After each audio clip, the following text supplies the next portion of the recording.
Well, first of all, I'd like to say it was a phenomenal film. It was so moving, and as usual, just excellent work. I'm a big fan of yours. Could you start maybe by telling us how this project came to you? And, you know, had you read the book before? I read the book before Fox approached me. Shortly after the book came out, a friend of mine introduced the book to me, and I introduced my family, my wife, my 2 kids, and we talked about it for weeks. So it was one of our favorite books. Yeah. These days it's so hard. People get cynical about talking about faith, but it's like, in some ways, the essence of our existence. Right. And the book really opened up how we think about it. Yeah. Not just take a leap of faith, but think about it. Right. I'm a filmmaker. I create illusions. How do you examine faith in the course of a filmmaking? So it's very challenging to me. It feels like impossible. Yeah. You know? And technically it's just kind of impossible to make. And I put it aside. I never thought it would be a movie until Fox approached me. Then I started to think about how can I do this? How can a filmmaker do this? Yeah. And I gradually just get hooked on it. It took me nearly 4 years to make this movie.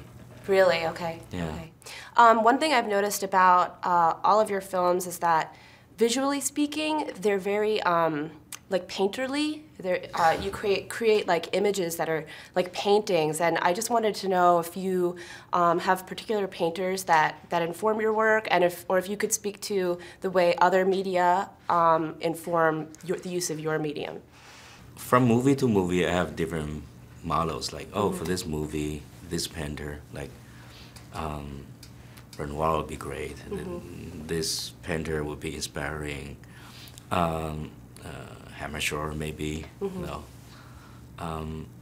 But for this, I don't have particular. You didn't. Okay. Yeah. Okay. I know it has to be painterly because you have the canvas of the ocean. Right. And lifeboat. Everything is symbolic. It will be painterly anyway, but they have to look realistic because that's movie with photographs. Yes, you know? right. They have to look, and also you have to debate what is provable, what is not. I think the charm of the book partly is because it's all fantastical. Right. But you cannot prove scientifically even. Right. It's wrong. Right. It's just like you can believe it or not. Right, yeah. So I have to make it photorealistic. However, I think any visualization of this book has to be externalized of internal feelings. They came from personal need, mood, dramatic need, desires, questions, mood, even anger, rage at times. Right, yeah. So it's a reflection of our mind. That's how I see it. Yeah. It's not. It doesn't come from nowhere. It comes from somewhere. Right. And then before we just wrap up, can you talk a little bit about your experience working with 3D? Because I know that this is your first 3D project, right? Right. So was that fun for you, and were the choices you had to make different? 3D is new to all of us, live motion picture makers. It's really new. We didn't know much about it. I first had a kind of naive feeling, since this is so impossible.